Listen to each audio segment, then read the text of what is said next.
Hi, I'm Daryl from Kryptonite. Today I'd like to talk to you a little bit about proper lockup using a chain. The chain we want to highlight is the Kryptolock Series 2 integrated chain. A couple important things to remember when locking up your bike with a chain. Always lock to a stationary object that you can't lift the bike over or it can't be cut. You always want to lock up in a well-lit area, and you always want to make sure that you're locking the bike according to the value. First the frame, then the rear wheel, then the front wheel.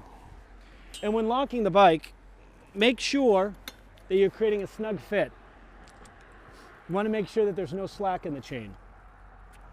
So remember, it's not just about the lock you use, it's also how you lock your bike and locking it properly.